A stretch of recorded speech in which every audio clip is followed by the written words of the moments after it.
Good morning, everyone. Today we welcome Dr. Bertagnolli as our subcommittee for the first hearing as the director of the NIH. As always, I know along with my colleagues, we look forward to learning more about the scientific research that's done at NIH and the investments that are made there, and especially the investments in gene immunotherapy, revolutionizing cancer treatment. Also cures and prevention for early stages of diabetes, and the diagnostic testing and imaging that can catch the progression of a disease when there is still time for it to change course. And no doubt every life is touched by the discoveries made by the investments at the NIH. I think that goes without question. It is the high value placed on NIH discoveries that make me disappointed to say that the NIH is the only entity within the Department of Health and Human Services that has not released an assessment or even made an acknowledgement regarding some of the failures in regard to the COVID pandemic. For many of the American public, trust in the institution is gone, and once lost, it will take great effort to restore. I would encourage you to put as a top priority rebuilding the confidence in the NIH as a leader in unbiased, nonpartisan, objective basic science. It is that history of research that has helped support medicine and that have saved countless number of lives. Annual funding to NIH, more than $48 billion, was given last year, larger than the annual gross domestic product for half the world. The magnitude of the investment showcases the importance of America's plate that we place on being the world's leader in research and in innovation. I know it is critical to our nation's security that America remain that leader. China's 1,000 Talents Program and outsized investments in biomedical research are clear dangers to our national interest. Combating foreign interference at our research institutions should be a top priority, and I want to let you know that you have our support. I look forward to learning more about NIH's efforts to protect security of data and intellectual property. In the current global environment, concerns over foreign influence on U.S. biomedical research have intensified. This committee's appropriation bill prohibits certain foreign entities, including the Wuhan Institute of Virology, and any lab owned or controlled by the government of China, Iran, and Russia from receiving funds for conducting research due to the risks they pose to the American safety and security. Despite increased efforts by the NIH to combat foreign influence in biomedical research, failures related to foreign influence persist. In 2022, the Department of Health and Human Services Inspector General issued a report and evaluated how the NIH grantees ensure that investigators disclose all foreign interest and support and review this information prior to reporting the information to the NIH. The OIG found that investigators, in some cases, neglected to disclose substantial foreign contributions, undermining the research integrity. The OIG also found that most grantees failed to meet at least one federal requirement related to our investigators' foreign financial interest and support. In addition, the OIG determined that many grantees lacked oversight practices that would help ensure that all materials submitted to the NIH were complete and were accurate. The OIG's recommendations were basic management practices. Ensure investigators are trained, have clear disclosure policies, and they would validate reports. Very simple, very necessary, and certainly overdue. Yet, it has been 2 years since that report was published, and the recommendation that the NIH modify reporting mechanisms requiring grantees to report financial interest and other support involving foreign entities remain unimplemented. Oversight of the grant funding given out by the NIH is paramount. Another top concern is also the range of research institutions receiving funding. 10% of the institutions get 75% of NIH funding, And I think to most everybody here, and I think most Americans, that's really unacceptable. These are the same elite institutions that saw campuses overrun by lawlessness and anti-Semitism. Much of this funding is not supporting basic science and research, but instead supports an ever-growing higher education administrative state. I support your efforts to increase funding for lower resource institutions and expand the base of schools receiving basic research grants. I also want to encourage you to exercise caution when determining your research portfolio. There is no need to wade into controversial research agendas. One thing is clear, we are not going to build back the public's trust wading into controversial core mission of basic science. The NIH is not operating under a current authorization, making it one of the largest expired authorizations in government. In addition, it has been decades since Congress made a comprehensive evaluation of the institution's structure. We have been creating one institute, center, office, or agency piecemeal for over the last 10 years, adding but not strategically or reorganizing it. This year, in cooperation with the Committee on Energy and Commerce, we solicited broad input from research communities to engage on this very reform. Instead of a bold discussion on how to move NIH into the future, we have gotten staunch adherence to the status quo. COVID has shown that the status quo is unacceptable. I hope that more leaders in the research community will recognize this pivotal opportunity to develop an NIH that serves science and the American public better. We understand that the House proposal is an opening start. It is a discussion, and that more work needs to be done by authorizing committees of the jurisdiction. However, I do believe that we should all be able to agree that the NIH we have today does not reflect the best structure to achieve its mission, nor the best structure for science. We should not shy away from this reality. And I would add that several of these reforms were suggested by the Institute of Medicine more than 20 years ago. I continue to look forward to the proposals, to your proposals to help the agency as it moves forward in this new Congress. And I want to thank you, as the director, for coming here today, especially in November, which is very unusual for us to have a hearing. But I now would like to yield to the ranking member, the gentlelady from Connecticut, who I have the honor to work with on this subcommittee, for any remarks that she would like to make. Thank you so much, Mr. Chairman, for holding this hearing on the National Institutes of Health. My thanks and a very warm welcome also go to today's witness, Dr. Monica Bertagnolli, for appearing before the subcommittee today and for her leadership of the largest and most important biomedical research institution in the world. Dr. Bertagnolli, the first surgeon, second woman to hold the position of director of NIH, is a world-renowned expert on clinical oncology. And over her incredibly accomplished career, she has greatly advanced our knowledge on the genetic drivers of cancer. The millions of American families that are directly impacted by cancer are better off for having had Dr. Bertagnolli at the helm of the NIH. Dr. Bertagnolli has been laser-focused on ensuring NIH's life-saving research reaches more places and more patients, especially in rural communities. And she understands that health policy must be first and foremost based on science and data. And the American people are behind her. The American people do trust the NIH. Over 88% of Americans agree that basic scientific research that advances the frontiers of knowledge is necessary and should be supported by the federal government. I am proud of the broad bipartisan effort that has gone into building up this critical institution that brings hope to millions of American families, as well as patients around the world.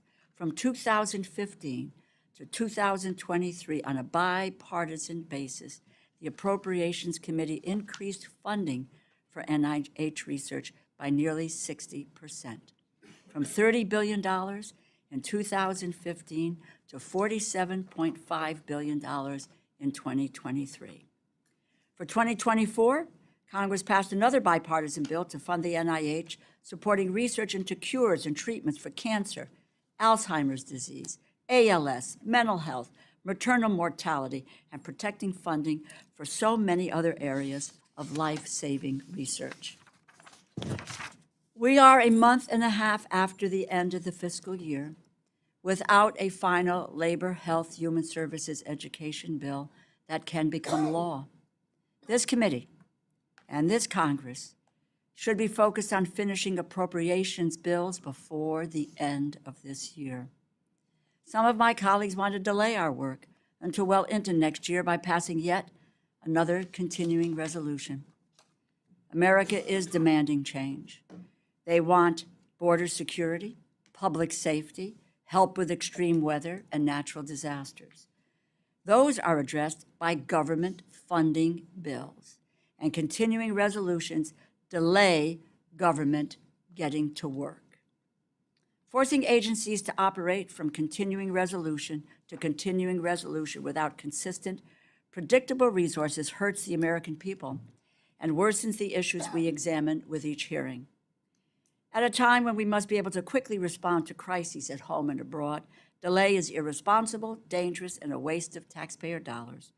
Democrats are ready and willing to negotiate. It is time for our Republican colleagues to come to the table.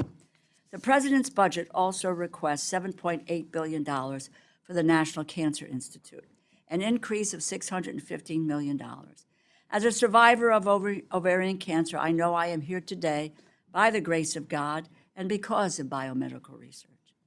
Promising advances in cancer research, including immunotherapy, continue to bring hope to millions of Americans facing a life-threatening cancer diagnosis. One of my top priorities as both chair and ranking member of this subcommittee is to address the mental health crisis in this country. Tens of millions of Americans struggle with mental illness and do not have sufficient access to mental health care. I want to know how research is helping to understand what it is that's happening in our brains or in our genes, and how science can help to prevent or treat mental illness. I look forward to hearing about progress in treating Alzheimer's, ALS, and diabetes, as well as advances in addressing maternal health, health disparities, and so many other diseases or health conditions facing millions of American families. For this subcommittee, it is our responsibility to finish full-year appropriations for health, education, and labor programs, including life-saving research at the NIH, which brings me to the topic of today's hearing. The President's budget for fiscal year 2025 requests a total of $49.8 billion in discretionary funding for the NIH, an increase of $1.2 billion. Dr. Bertagnolli, I am very pleased to see the administration's proposal to boost funding for women's health, including your request to double funding for the Office of Research on Women's Health to more than $150 million annually. NIH-supported research has us on the cusp of curing endometriosis, and they are ramping up investments for menopause, which will ultimately impact half of our country's population. During my 4 years as chair of this subcommittee, I was proud to double the funding for the Office of Research on Women's Health, bringing it to its current funding level of $76 million. But there is still a long way to go. However, I want to be clear that I do not support the House majority's short-sighted proposal to overhaul the National Institutes of Health through the annual appropriations process. Any discussions to reauthorize the NIH needs to be bipartisan and bicameral, including both authorizers and appropriators. And it must be done through a thoughtful process to incorporate the best ideas to maintain NIH's position as the crown jewel of biomedical research. I look forward to hearing from Dr. Bertagnolli how she believes NIH can best be modernized to address our most serious challenges. As I noted at the outset, I am proud this subcommittee has always had a strong history of bipartisan support for the NIH. The health of our families and communities must always rise above partisan politics. I look forward to working with my colleagues on both sides of the aisle to ensure that the NIH remains prepared to face the next global health challenge. It is my hope that this subcommittee will resume an effort that began when I was chairwoman in 2019, which was to invite an additional panel of institute and center directors to testify. I value the research of every institute and center, and I believe it would be of great benefit to the subcommittee to have the opportunity to hear from others directly. Thank you again, Dr. Bertagnolli, for being here today, and I yield back. Thank you, Ranking Member DeLauro. And at this time, we would like to recognize Director Bertagnolli, and we look forward to hearing your testimony. Thank you. Chair Adderholt, Ranking Member DeLauro, and distinguished members of the committee, it is an honor to testify before you today. Let me start by thanking you for the funding you provided to NIH in fiscal year 24. I know you're facing a difficult year and appreciate the NIH funding you included in your fiscal year 25 bill. American taxpayer dollars fund NIH go to every state in the union. Each year, NIH awards nearly, I could get closer. How's that? Sorry. Each year, NIH awards nearly 60,000 new grants supporting more than 300,000 researchers at more than 2,700 institutions across our nation. We are proud to contribute to nationwide innovation in biomedical research, to be a tremendous engine for our economy, and to support the next generation of researchers who will meet the challenges of the future. Decades of sustained investment in fundamental science are producing exciting results. How can we replace a defective gene, thereby achieving durable remission of a debilitating disease? How do we enlist the specific function of the immune system to cure cancer or autoimmune disease? How do we develop replacements for vital tissues and organs to return function lost by injury or disease? Our laboratories are delivering answers to these questions and many more every day. One of our top priorities is to earn back trust lost during COVID. We need to better communicate information about the research we do and how it benefits all Americans. Several programs to do this, meaningfully engaging people across the country, including the NIH Engage Initiative, the NIH Community Engagement Alliance, and Care for Health, a clinical research program for primary care providers and their patients, partnering with them in research that addresses their specific needs. Our work is urgent. This new network, involving all NIH institutes and centers, was stood up in less than a year. And in early December, we are looking forward to the first in-person meeting of investigators serving many rural communities. Going forward, we will broaden participation so that communities throughout the entire country can drive progress in health relevant to their unique needs.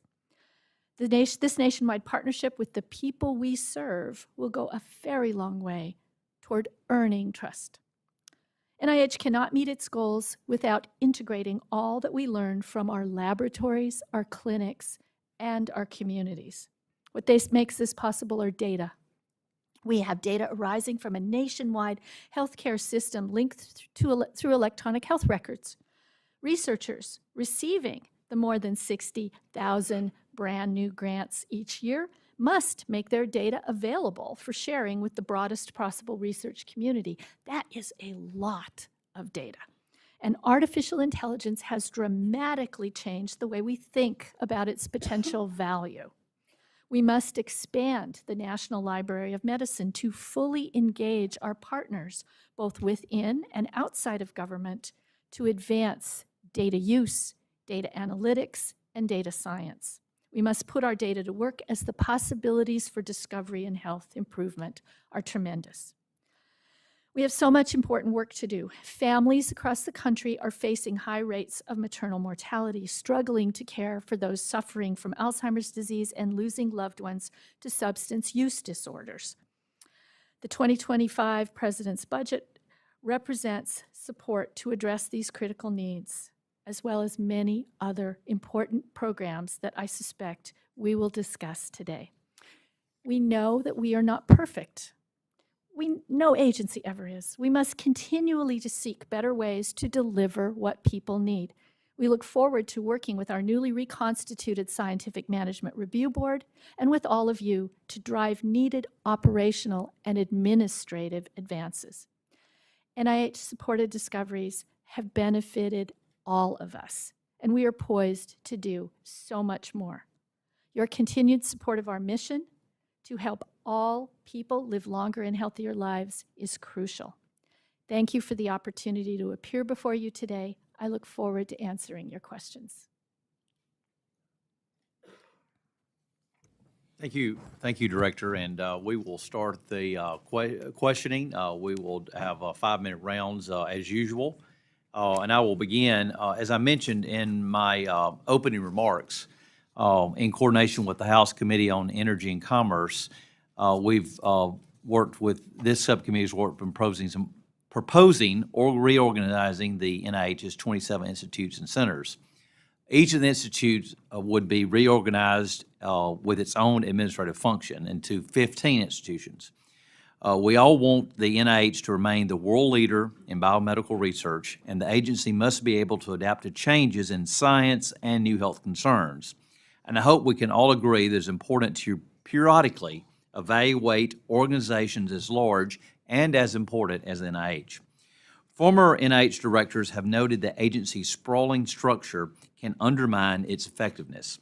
A 2003 report by the National Academy of Sciences Institute of Medicine, which Congress directed, said that the decentralized structure made it difficult for NIH to set up strategic programs involving many institutes or to support interdisciplinary research efforts. The report recommended merging some institutes and other organizational changes to help NIH respond to fast-changing science and research needs. My question would be, does the concerns about the NIH structure and recommendations, even though it's been known for more than 20 years, do you believe it is a conversation worth having, number one? And number two, do you believe that everything at NIH is working just as it should? So first, we embrace change, effective innovation, development, and growth in response to our world, which changes all the time. We also embraced the recommendations of that National Academy's report. One of the things that has happened over the last 20 years, beginning slowly and now dramatically accelerating over the last 2 years, has been a mandate that the different institutes and centers across NIH work together, work across the strength of the enterprise to conduct critical projects for which collaboration is essential. I'll give you a few examples.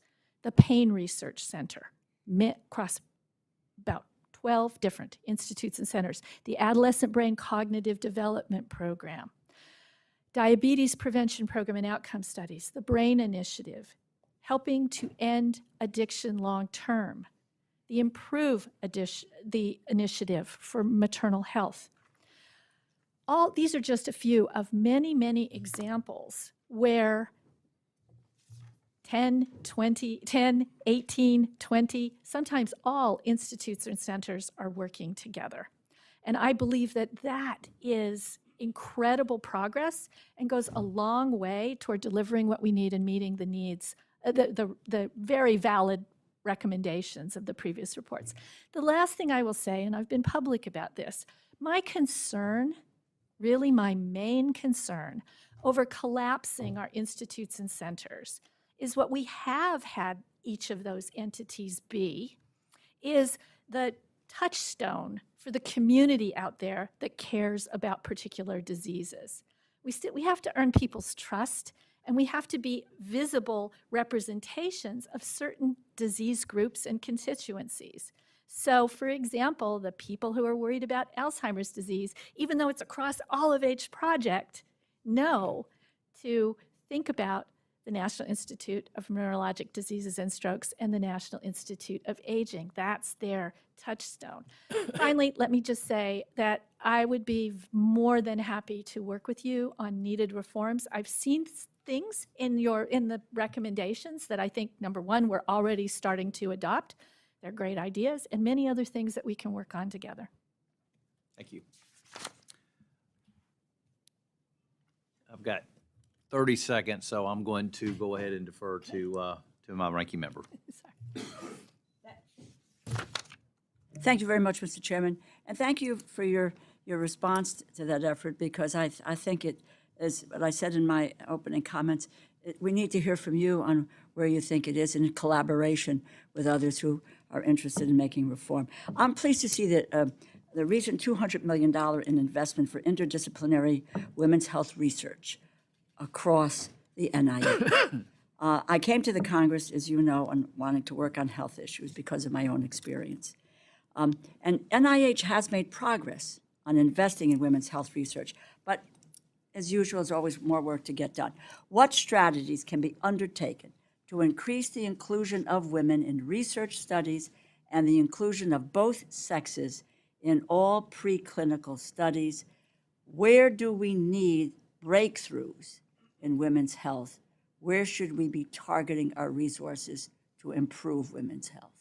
Yes, thank you. And we have been, frankly, energized yet again by recent attention to women's health overall. So first of all, through the Office of Women's Research on Women's Health, we've long had an approach since the office has been established, again, of collaboration across every single institute. What we've done with this new emphasis is a complete reassessment of where we are with women's health and some of the critical areas where we're not doing as well, where we're not making progress as much as we need to. Maternal health, that's a big one. Some under-resourced areas of research that are really important. I think menopause is one, endometriosis, polycystic ovary disease, some of these conditions of women that we haven't made progress, but we are poised to do with more emphasis and interest. And we look forward to being able to focus on those more and implement. Lastly, in 2017, we had a mandate that all of every clinical trial, every clinical research project report the sex and of the participants. And we have seen what has happened. And actually, in the vast majority of our programs, we actually have more women than men participating in clinical trials at this, and a lot to do that we're eager Preclinical to get trials to. as well? I'm sorry? Preclinical trials, both sexes represented? Uh, Areas. Preclinical trials, you're talking about fundamental biology before we get, yeah. yes, sex as Yeah. a biologic variable has been considered a very important part of all preclinical research as well. And some of the results coming out of that, because of that, are really exciting. We could talk Really? about that later. Yes, I would love to, Yeah, love to know more very about that. exciting. Thank you. Thank you. I pointed out in my opening remarks to highlighting the mental health crisis in this country. Tens of millions of Americans, mental health, the most important health issue they face in their lives, daily struggle. What kind of progress are we making to help Americans struggling with mental health? What are we discovering about the brain or our genetics or environmental factors? How is the NIH ensuring that research discoveries are being translated into treatment and mental health care that's improving people's lives? Yeah, we really have appreciated significantly the increased funding that has been provided to the National Institute of Mental Health in its role of coordinating across its strategic areas of understanding fundamental biology, the genetic and basis of disease, understanding the role of society in mental health and in support of vulnerable people, and then in the nuts and bolts of getting top quality mental health to everyone who needs it in the country. The other thing that, again, I'll just point out, the amazing collaborations that happen through the other initiatives, the BRAIN initiative, being able to image has never before and get a physical and physiological picture of what happens to the brain in various mental states is driving truly exciting new research. Finally, public-private partnership and looking forward to working with our partners in industry on new treatments and new therapies. Let me just end by saying the two greatest areas of opportunity: better science giving us new opportunities for treatment and therapy, and society, better support of the role of community and society and health and care in being able to help people with mental health issues. My time has run out. I got about 3 seconds, but thank you for your collaborative work with the Women's Health Initiative, and thank you for what you're doing in these areas. And secondly, it's wonderful to listen to you and the passion in which you talk about the science, the data, the research, and what exciting discoveries are being made. Thank you very much. I yield back.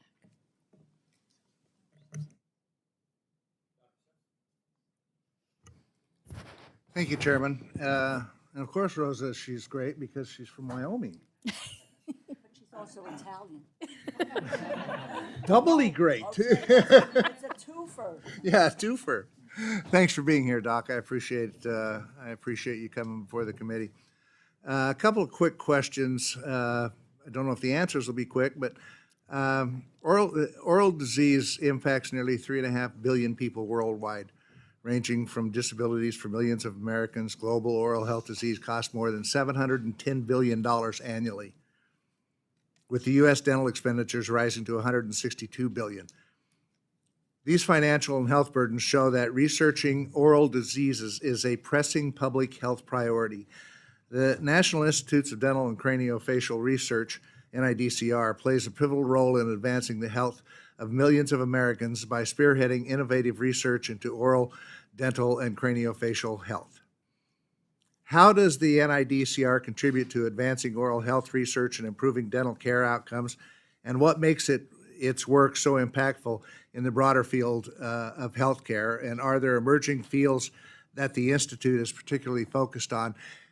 And just to follow that up, as has been discussed this morning, the consolidation of the various institutes from 27 to 15 or whatever, I see that the NIDCR would be consolidated in a new National Institute on Neuroscience and Brain Research. I guess that's because the teeth are really close to the brain. Could you briefly talk about how this proposed consolidation might affect the U.S.'s premier standing in oral health research, and what would be the effect of this proposal on research budgets? So thank you so much, Dr. Simpson. Well, let me just start by saying that none of us is healthy unless we have absolutely good oral health. Yep. I mean, it really is a harbinger of what's going on in your entire body. And, I know this as a cancer doctor, one of the first things we do when we see our patients in clinic is what's going on in their mouth. Yep. It lets you know if your cancer patient is doing well and if their body's doing well or not. I mean, that's just one example that really doesn't have anything to do with what people traditionally think of as the narrow lane that oral health fits in. So we don't think of oral health as a narrow field. We think of it as something that is really about and helps us inform all of health. And let me just being a cancer doctor, isn't it true that there are an awful lot of the cancers that first express themselves in the oral cavity? Oh, absolutely. And some of the ones that we have the most control over starting to fix, the ones I know of the best, anything to do with toxins, tobaccos, any of the smoking, of course, everyone knows those, but many of the lymphomas in those conditions very first. I'll give you another example, infectious disease. So much about we're learning about response to infectious disease and how we can catch that quicker and understands what's happening to people. Again, craniofacial. Ways of getting insights into the immune system. What's going on with our immune system? Believe it or not, the tonsils. Yeah. So there is so much going on there. And I'm also proud to say that really I would love to finally get over this, I think, unfortunate assumption that NIH is just a bunch of silos. I'm really proud to say that NIDCR works all across the rest of the NIH on these very issues. Thank you. I appreciate that. I'm going to ask you a question I've always been a big fan of NIH.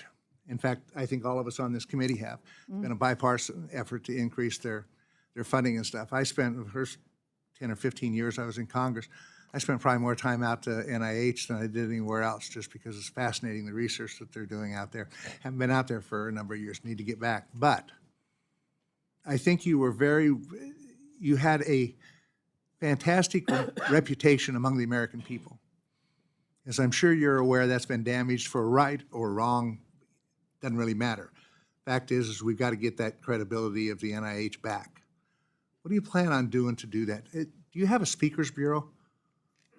Well, we do, but we only have 14 minutes. Can I, to the chair, can I address this? Okay, very quickly. We do not get people's trust by putting out public service announcements. We do not get people's trust by saying, hey, we're smart, we know what to do, we're the scientists. We get people's trust by solving the problems they need to have solved. And yes, we need to do much more to communicate with people. This is how what we are doing is truly relevant to you, wherever you live. And also, this is why I'm so enthusiastic about both the data initiative and the Care for Health program, because we want to be, and we can be, in every community saying, hey, not only do we want to be here to serve your needs, we want to partner with you and have you be a person, you're the American public, be part of what we do at NIH. And we know how to do that. Well, I hope so. And I've advocated for years that you ought to have an active speaker bureau across the country, because there's every Chamber of Commerce, Lions Club, Rotary Club, whatever, it's looking for speakers at noon. And you got researchers all across this country that they would be fascinated to hear what they're doing, but they need to be active out there saying, hey, we have this available. Well, I think you might hear from your colleagues that, I've been director for a year. I've spent a lot of my time on the road, and I love it. Out talking to people is one of my favorite things to do. Anyway, Thank you. thanks. Mr. Spokane. Thank you, Mr. Chairman, and thank you, Director Bertagnolli, for being with us. And thanks for coming to my district and meeting with folks at the Cancer Center. I learned a lot that day, and it's really great that our tax dollars are going to really advancing some great research in cancer. So I ask this, I think, of every NIH director every year. Is there any drug that you know of that's come to market in the last year that hasn't had support from NIH? I can't think of one. Okay, No. I think it's been consistent like that. So we invest literally in every drug that comes to market. So then let me ask this question, and I often start with about Martian rights, but let me ask it in a different way. Why is it that we, on average, pay 15 times the price for drugs in the U.S. than we do in Canada or Europe? Well, I can't answer that question. But let me tell you what I'd love to speak to, which is what I think is the right way forward for this issue. Okay, we American public dollars go into this engine that generates this great economic output for our country. That's wonderful. What I would propose to do is that at the time of licensing a technology or whatever intellectual property that has been developed with NIH funding, with government funding, at the time of that licensing, we sit down with that company partner. We need them. We can't get these drugs to the people unless we work with them. But we sit down at the time of licensing and we have a discussion at the very beginning. Okay, how is this going to be accessible to the American people if you get this license? And being accessible means, you have to manufacture it. It has to be something that can't be only in one special location. Nobody can have access. And it has to be at a price that the American economy and our society can manage. And if we do that in the beginning, then we won't be doing the more destructive come after issues. And I think we should start that type of a plan immediately. We've done a lot of work into it and we're ready to go. So when I went around to visit some of my rural hospitals, they told me how much prescriptions that were 6,000 went to 13,000 in the last year. all the other issues that are out there. There's one, Novartis, a Swiss pharmaceutical company, has a childhood muscular atrophy treatment that costs $2.1 million, and a lot of insurance companies isn't covering it. They got $500 million from NIH. So I love your proactive idea, but what do we do about something like that right now? If your child has a chance to live but can't have that opportunity because of the price that's set, insurance won't cover it. The fact that we're funding every one of these drugs but we don't have a better answer is honestly impossible for me to explain when people raise issues like this. What do you say to that? So I am a passionate advocate that everyone should receive the benefits of what NIH has been able to contribute to, everyone who needs it. And I think an issue like this, I would be very proud to work across all of government to try to bring whatever knowledge we have at the NIH and capabilities to make that happen. So because I ask this question every year, and every year I have to come back to it because it hasn't been solved, what can we do in the next year towards trying to solve this? Because, there's other drugs for sickle cell and for, I think it's hemophilia, or not hemophilia, it's a different one, but $2 and $3 million for a single treatment. Just having another conversation a year from now about this doesn't help the people that weren't helped in the last year. So what can we actually do right now to try to help on this? Let me give you one for sure that we want to own at NIH. We've been working very closely with the FDA on this as well. Gene therapy for very rare diseases. No company is going to even do those. What if you're a parent of a child who's got this rare disease, and we know if we work hard, our technology will be able to cure that child? And the for-profit industry is just never going to do that. So one of the things that we are planning on, we're developing and have a program ready to go, is that we will start delivering more out of our pipeline of gene therapies for rare diseases.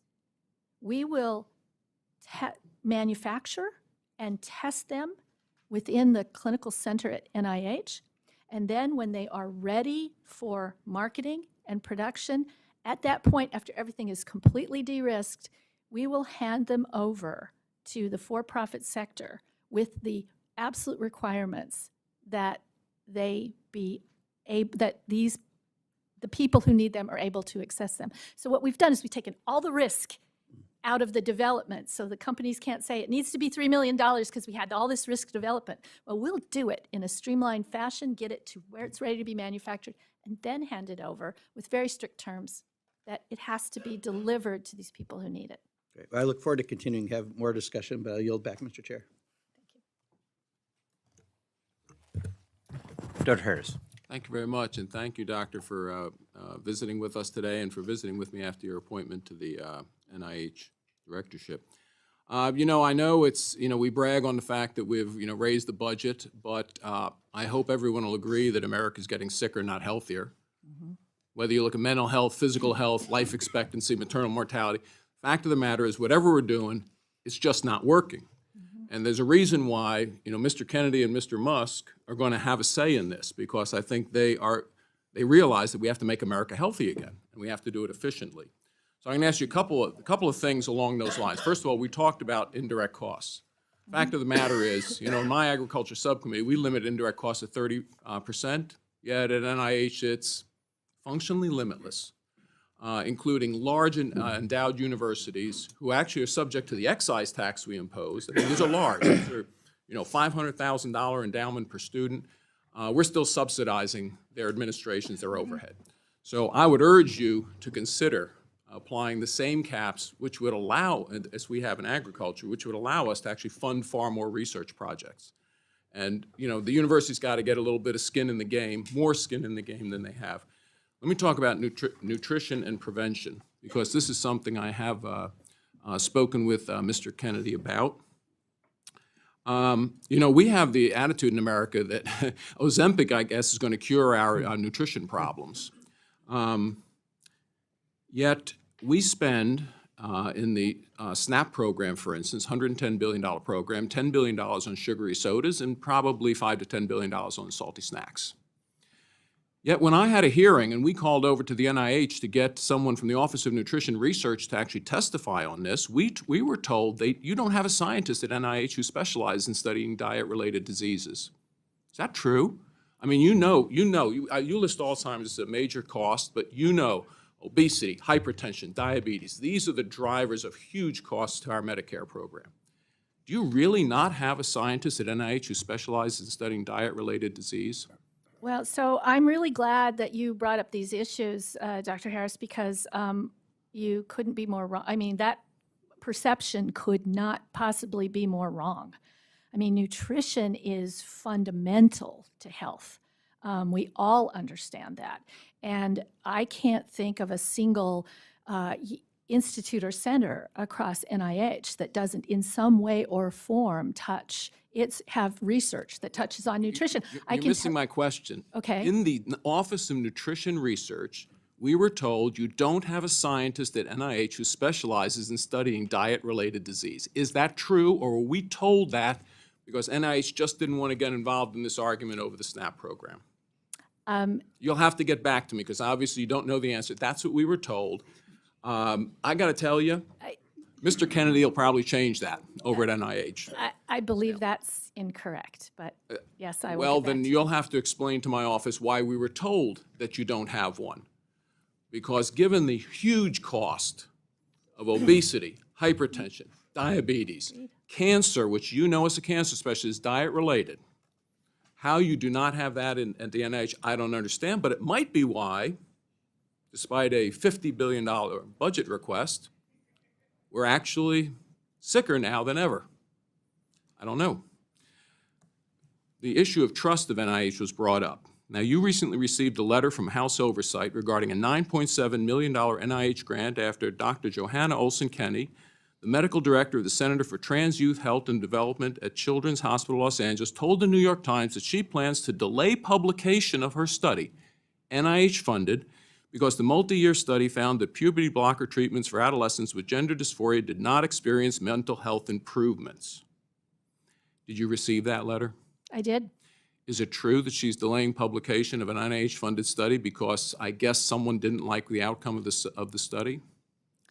I know the same thing you know, which is the article from the New York Times, and we have not seen a publication of that study yet. So as far as you know, it's true what was published in the New York Times. You have no reason to doubt that the New York Times published exactly what a $9.77 million NIH grant recipient is delaying publication for, I will say, political purposes.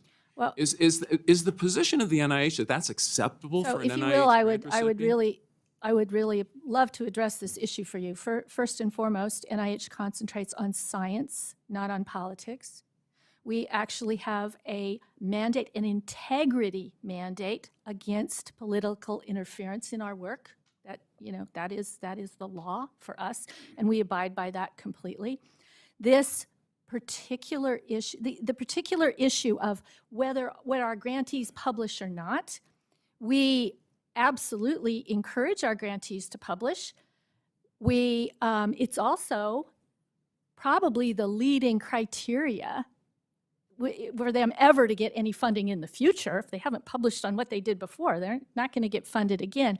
But more important than that, there's two safeguards to make sure that the public gets access to data as a result of publicly funded research. And this is not an option for the individuals. They have to submit a progress report every year. And when their research is done, their data becomes the property of the public. It is U.S. government data and has to be shared appropriately with the biomedical research enterprise. So even if an individual, we don't compel them to publish, but even if they don't, we will have those answers to deliver for the American people and for you. All I can say is the American people spent $9.7 million on that study. That study should be published because, as you know, this is what creates the doubts about the NIH. Yield back.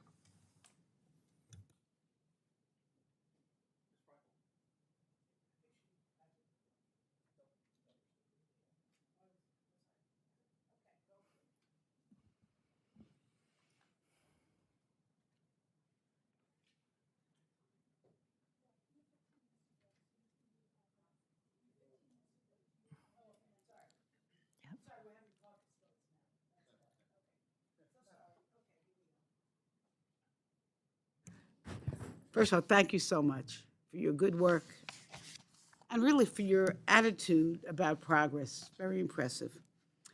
So one of the things that's concerned me is that there's been some talk by some of who might have leadership positions in the next administration of discouraging vaccination. And I know there are lots of diseases that children can get, whether and adults, hepatitis, RSV, I can't say all of them, tetanus, the mumps, the measles, the chicken pox, all that. Could you tell me what would be the downside, I'll put it that way, if our children specifically were not vaccinated? Yeah, thank you for raising this issue. So if you go back 100 years ago, the leading cause of death, and it was dramatic, was infectious disease. And why did that change? Vaccination. That is the single reason, vaccination.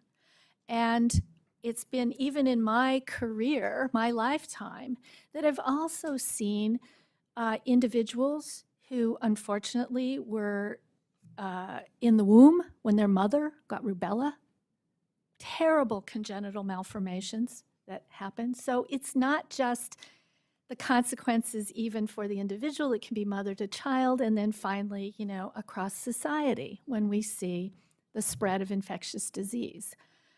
So I don't think, in what we will see immediately, if all vaccination suddenly stops, we will see much more severe illness and death in children.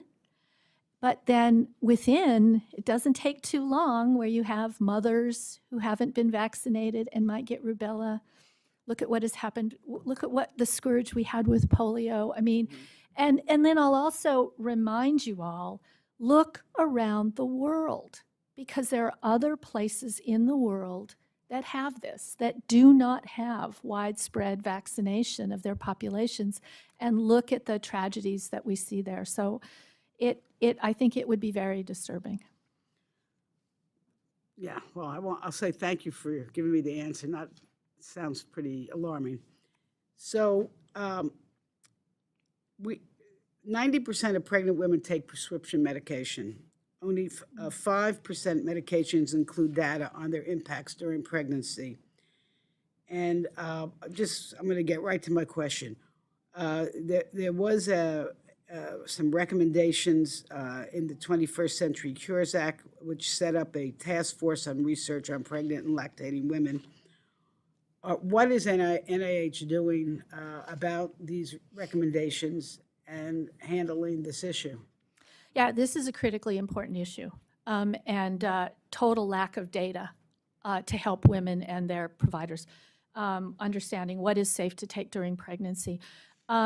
We've worked very closely with FDA on this issue. The other thing that we have done is we've stood up a group within NIH that are pharmacologists and gynecologists who work on the issue of what do individual drugs look like? What do they think the safety, risk levels? What do we already know from what's data out there about when women happen to have been taking these? So gathering the data we already have and informing, then increasing the clinical trials participation of women, not putting the fear that if you be on this trial and these drugs, you should be excluded. But I have to say there is still one tremendous roadblock, and that is the huge concern over any trial that's being run certainly by the pharmaceutical industry over litigation if there is some untoward effect during pregnancy and their drug was being tested. So we can do everything we can to figure out what can be safe, how to care, and advocate for inclusion of women in more of these trials, but I think a real solution is going to take some kind of more security for the people who are, the companies that are at risk when they do these studies and are worried about litigation. Real quick, we know that Medicare has been negotiating the lower costs of drugs. Hopefully that'll be implemented eventually, probably in the next year or so, I think. But what do you anticipate that means for the health of our seniors? Well, I think anything that increases access to needed medications where we have great proof of benefit, anything that can increase access to everyone who needs it is going to be of great benefit. And this would be, certainly affordability is one of the issues with access. Thank you very much. I yield back. Thank you, Mr. Chairman. Dr. Bertagnolli, thank you for being with us today. I sincerely appreciate your visit to our office. You and I have friends in the country who, like yourself, have been lifelong dedicated to the combating cancer. So I thank you for that endeavor and their endeavors in continuing that great fight that should be always non-political and nonpartisan. So I thank you. My question, Doctor, is my state, the great state of Tennessee, has been a strong part of the All of the U.S. research program since its launch in 2018. With thousands of Tennesseans enrolled as participants, the drug program data and research center at Vanderbilt Health, and researchers from several Tennessee higher education institutions utilizing the data for health research. I'm pleased to hear of the progress made thus far. I would like to know how the NIH is taking advantage of this national resource and how it would be supported in the future. And I thank you. So this resource has rapidly become a worldwide treasure. Why? Because it is the most diverse genetic data set that exists that ties people's genes to their health in the world. In fact, we meet with researchers from all over the world who have their own database. The UK researchers over here, their research set is not representative of our country because it's not diverse enough. So the diversity itself is a tremendous benefit and great value for the future for all kinds of things we're going to do. But there's one other reason why all of us is so priceless.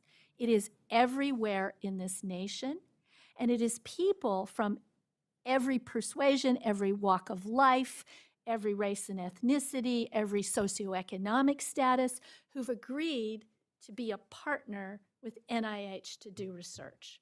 And if I can't think of anything that's going to get us further toward building trust than things like this, where we have 800,000 people who've said, I want to help you do this. And we have contact with those people on a regular basis. This is not a one-time thing. This is an enduring relationship that really shows the value of the work we do. Thank you for your answer and appreciate your being here, and I'll yield back.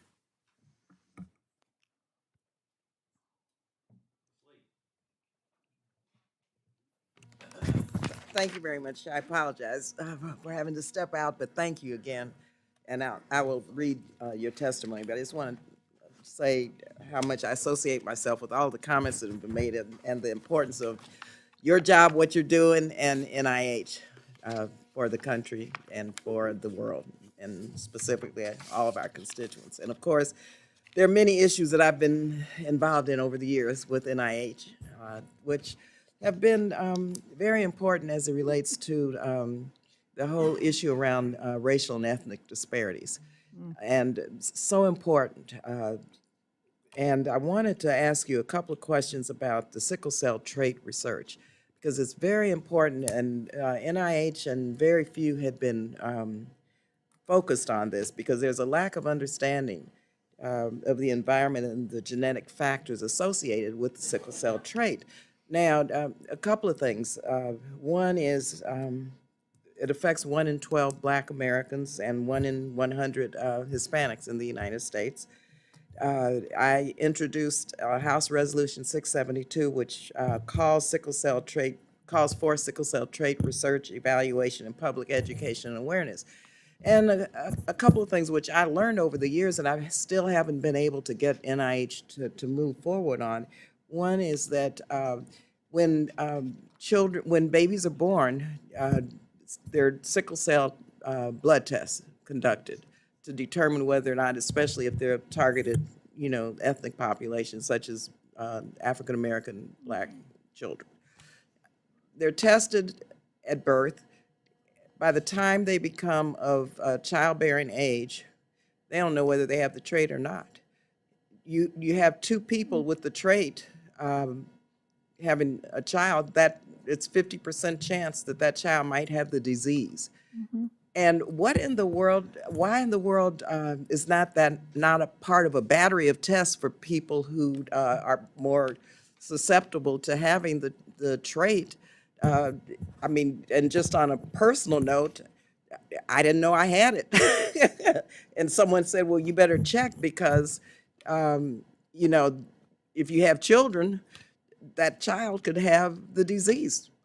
And so what is it about this research that has not been done that we need to learn about, that you all need to be able to move forward to make some decisions about how to make sure that, you know, Hispanics, Black people, people who are more prone for sickle cell disease get tested at childbearing age as part of a battery of tests?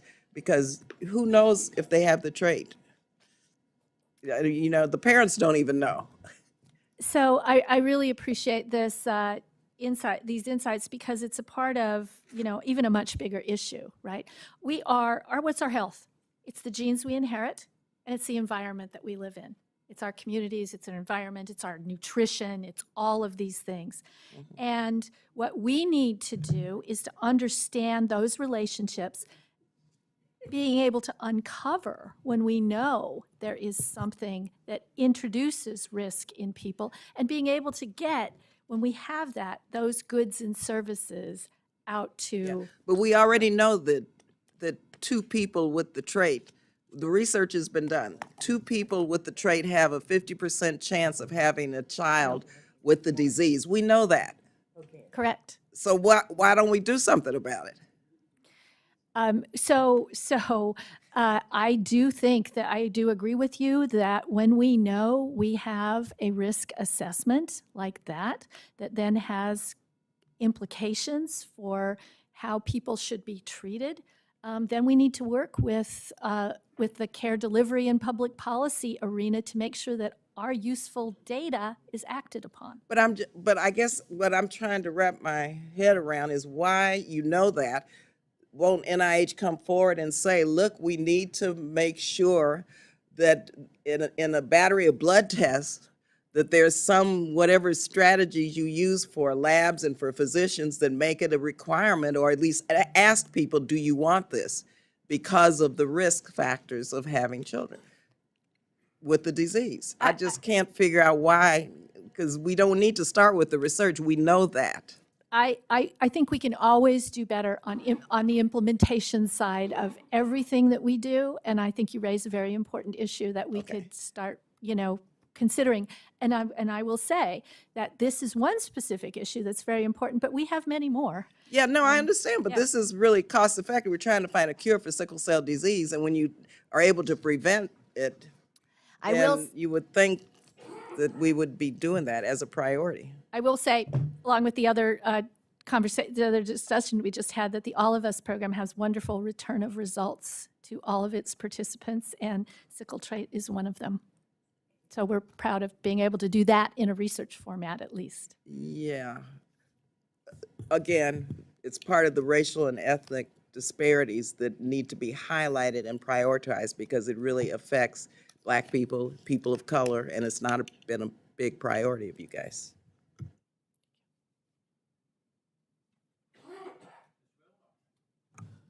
Thank you, Mr. Chairman, and good morning, Director. I saw recently that NIH issued a consensus statement regarding premature infants and necrotizing enterocolitis in concert with the FDA and CDC. The statement said there was no conclusive evidence that preterm infant formula causes NEC. I wonder if you could talk about why it was important to make that statement and how we ensure that preterm infant formula manufacturers remain in the market. Thank you for that. Yes, very important issue. There was some significant concern that use of these formulas had a higher risk of necrotizing enterocolitis, which can be lethal in little premature babies. Clearly, our data shows that mother's breast milk is the best. And if you look, the studies that we are aware of show that a mother's breast milk for a premature infant protects them better than these formulas. I don't think there's a debate about that. But there's debate about what do you do if the mother can't produce breast milk. Now you've got a baby who has to take, frankly, second best. And second best are these developed, manufactured products. There has been some concern, and I know some lawsuits that have been that have introduced a lot of challenge over babies getting these formulas and saying, well, they have a higher risk of necrotizing enterocolitis, but when there's no other option, what are you going to do, right? And so we are bringing, their National Institute of Childhood Health and Development has brought all of those data and is working with FDA and with HHS on solutions that will help protect, indemnify, do whatever we need to do to make sure that those formulas don't go away. Because the last thing I'll say is those companies don't make a lot of money making those formulas. It's really a wonderful thing that we have them available. Okay, thank you.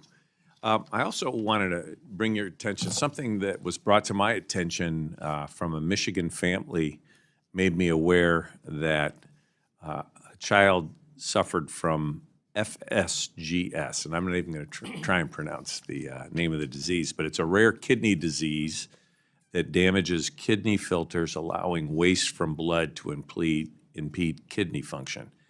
And people who have this untreated can progress to end-stage kidney disease or nephrotic syndrome, often leading to kidney failure that leads to a kidney transplant. And unfortunately, the people with this disease, the kidney transplant doesn't cure it, and often, that doesn't work at all. And so I'm wondering if you're doing any work on improving treatments for those suffering from FSGS, anything being done to improve diagnostic treatments, therapies, anything in that range? So that particular issue I can't speak to, but I can find out because there are many rare diseases. Sure. But I think you also heard my previous answer. Yeah. I think NIH needs to take even these very rare diseases under our wing and really champion the gene therapies that can be ideally curative for these individuals. I'll point you to one thing that I think is incredibly exciting.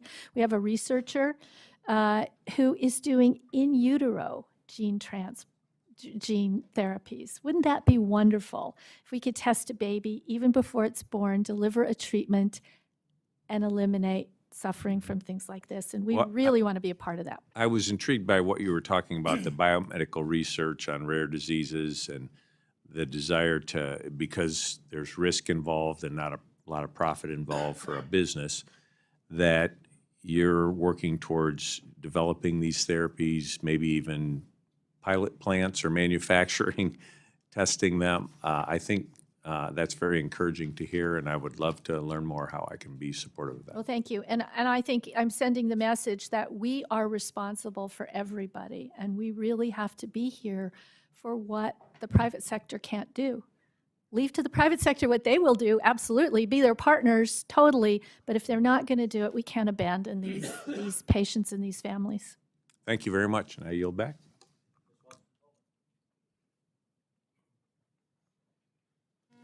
Good morning, doctor. Thank you for being here.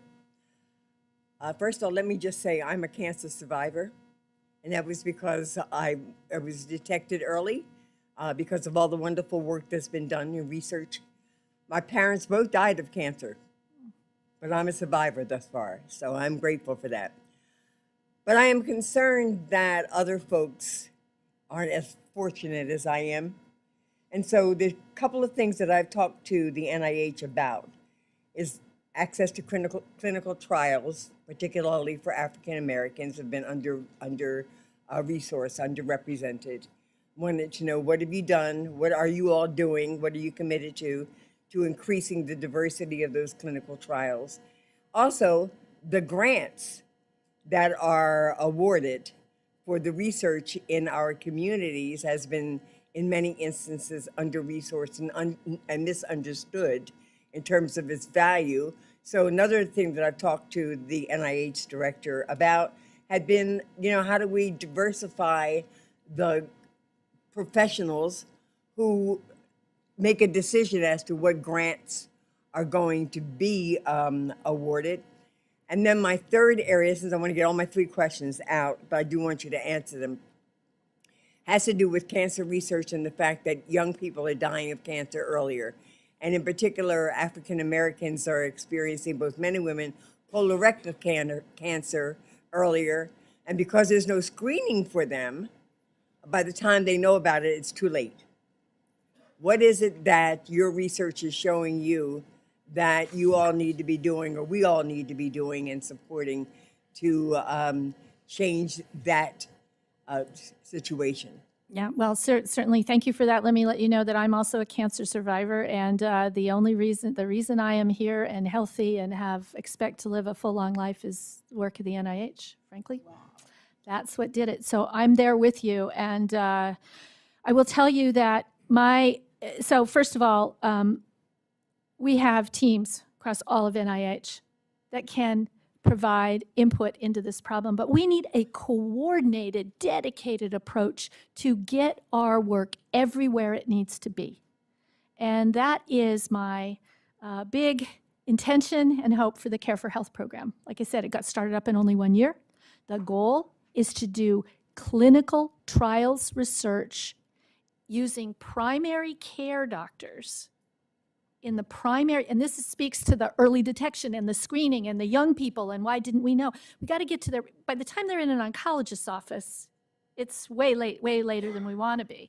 And there's so many things that impact cancer and all these other diseases, obesity, activity, nutrition, all of those things, that lands in the primary care's office. So that's why we've launched this program. We are standing it up at 3 hubs that are reaching very diverse rural communities right now. And my dream is to see that research engine across this entire nation focused on the places where people are doing badly. We have the haves and have-nots in this nation. And this research network needs to be where people have significant disparities. Do you have measures of improvement in terms of the diversity in the staff that you hire that gets to make these, decisions about where things happen, where what doctors are going to be involved, what research is going to be? Because what we found was that there was a lack of diversity, and with that lack of diversity came a lack of understanding of the significance of some of the work that we thought needed to be researched in communities uniquely affecting us.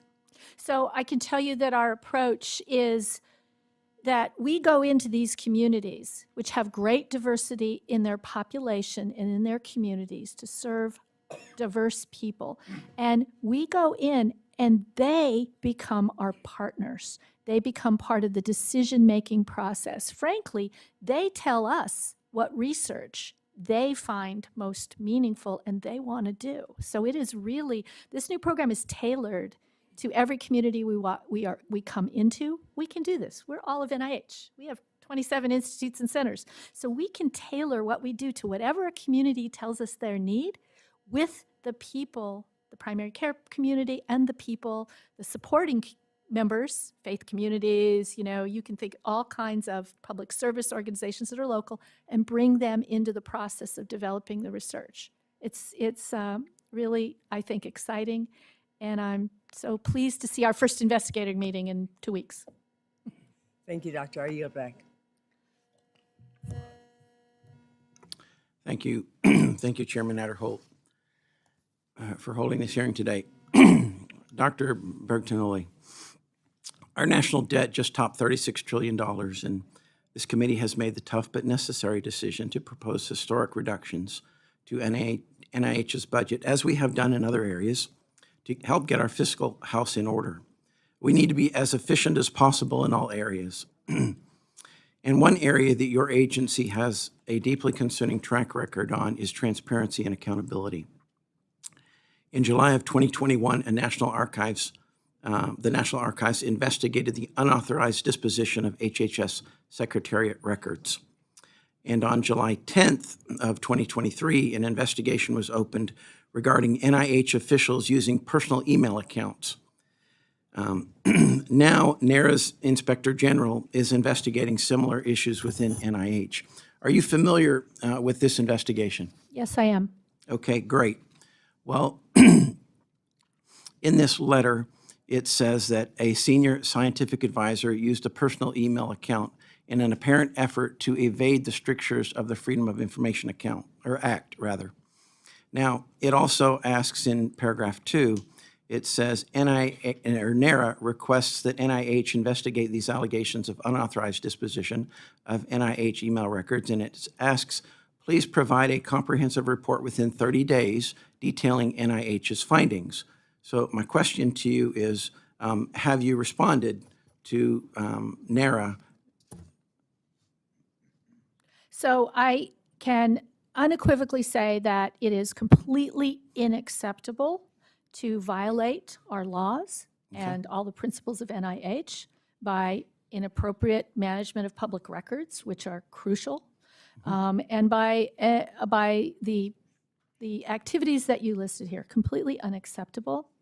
For the specifics of the issue you refer to, I cannot comment on ongoing personnel matters within our agency.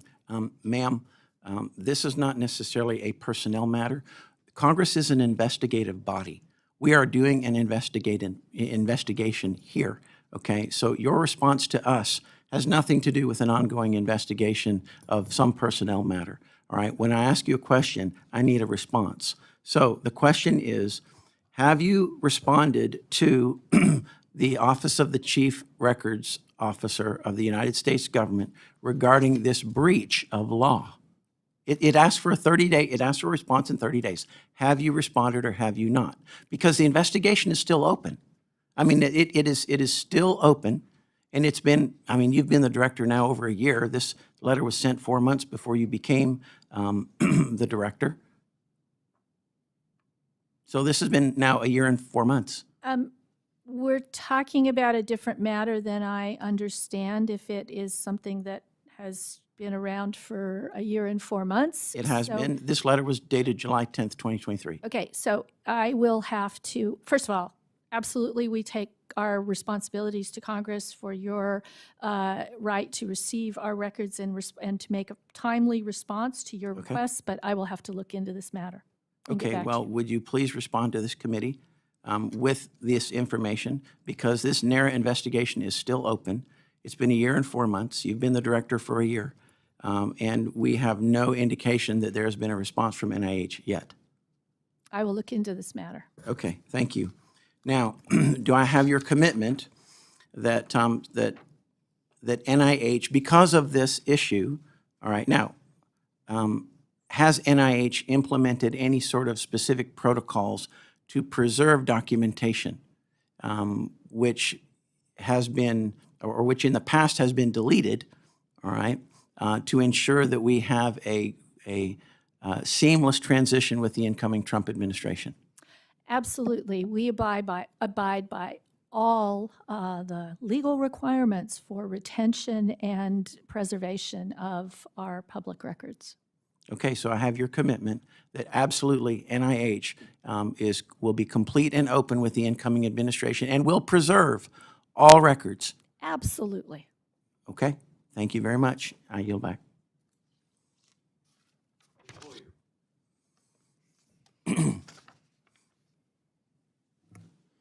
Thank you very much for being here. I'm going to ask you some general questions. First of all, we've had very few hearings about an agency on which we spend $50 billion.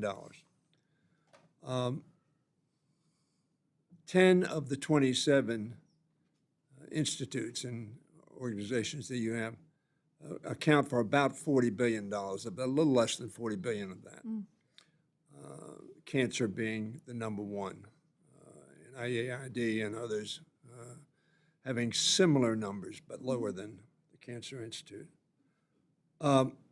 Would your directors of at least the 10, who account for about 80% of the spending, be willing to testify before this committee regarding the fiscal year 26 budget when it comes up next year? I'm sure they would.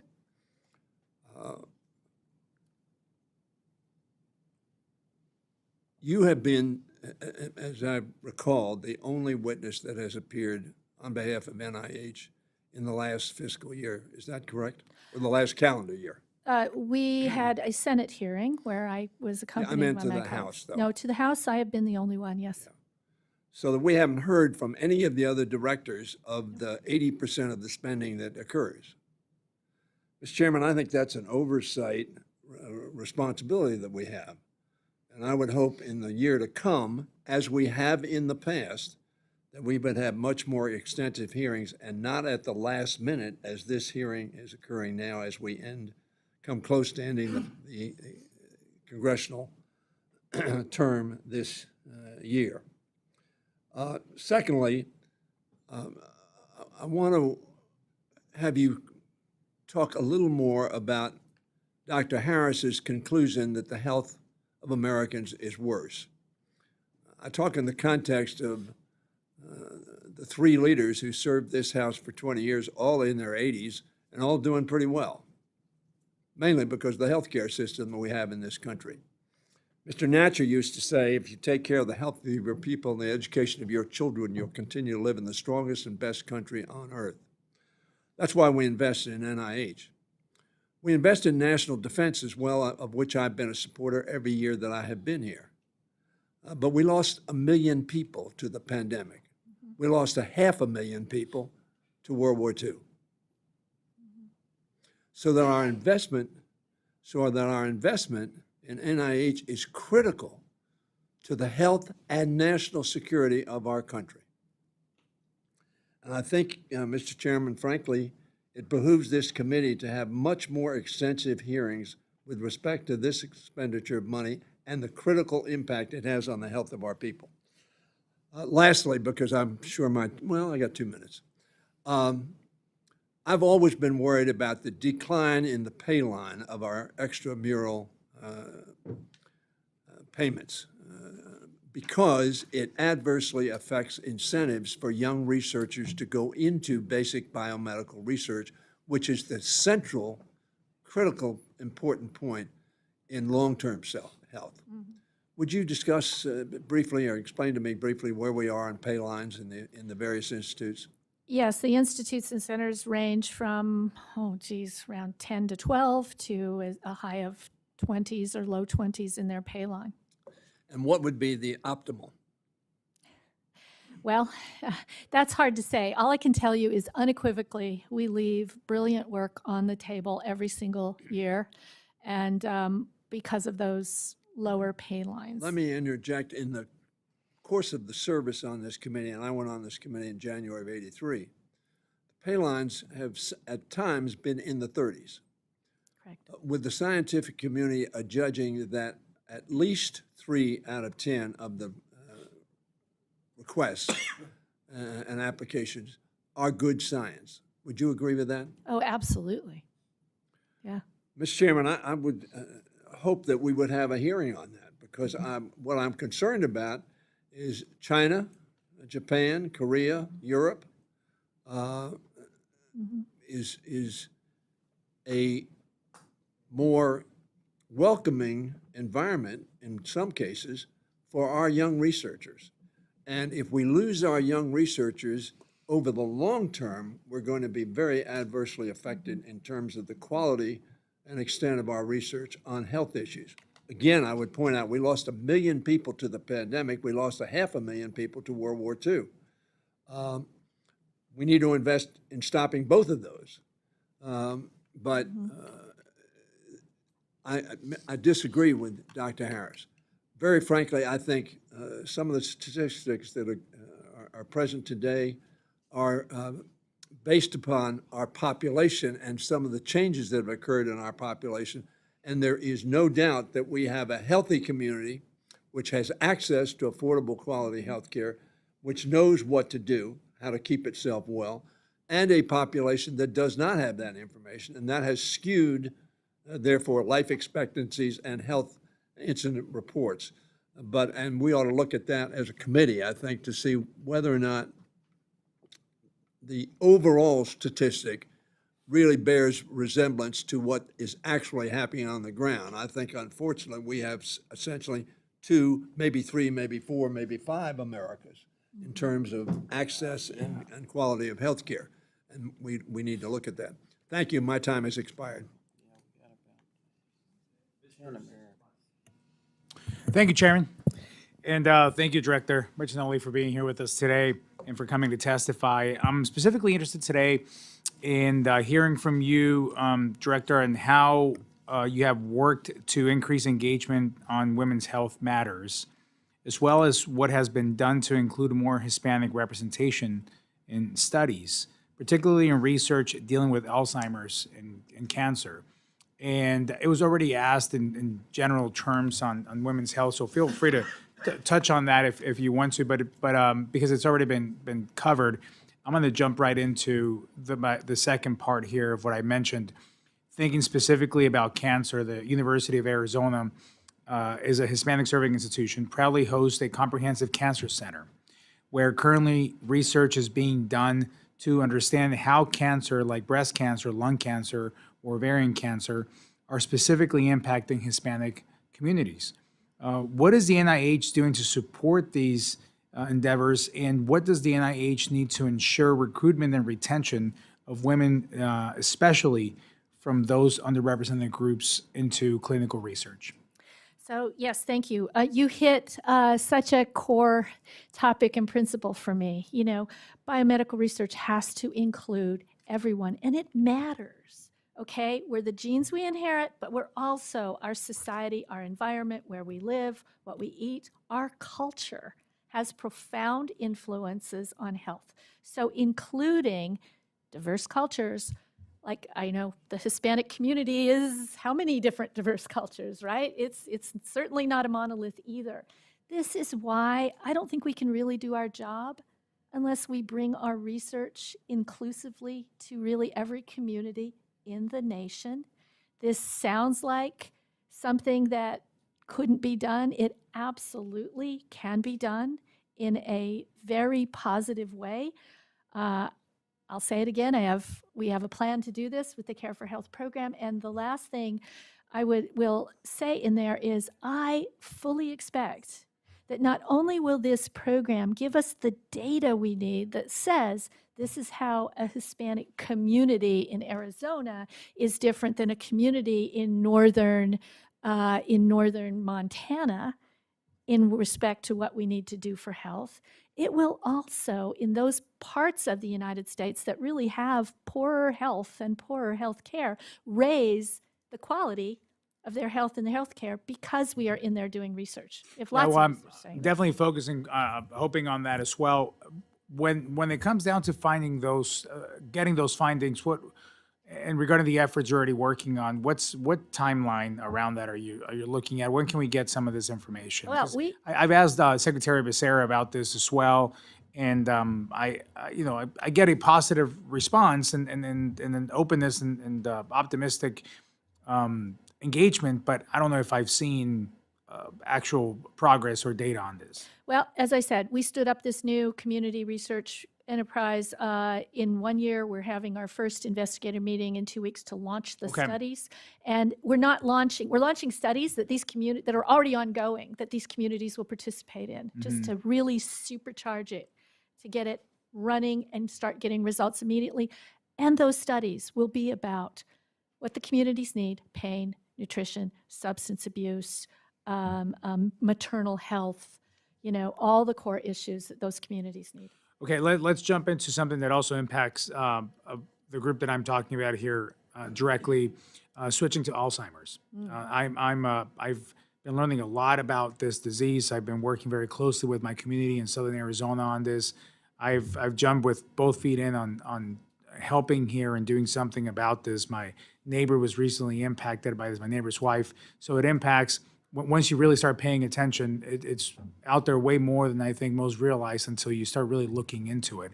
So researchers, again, at the University of Arizona estimate that by year 2060, the Hispanic population will at least double the size, and that the Hispanics are about 1.5 times more likely to be diagnosed with Alzheimer's or dementia. So what is the NIH doing to understand these trends? And also on that, what can we do to ensure that the Hispanic and Latino populations are being sought and included in these clinical trials also? Yes, so Alzheimer's disease, incredibly complex issue that lots of generous funding coming to the NIH has really helped us take an incredibly comprehensive approach, okay? And this is our mantra. It is the fundamental science. What are the genetics of Alzheimer's disease and how do they affect people's risks? What is the environment and what are those contributions?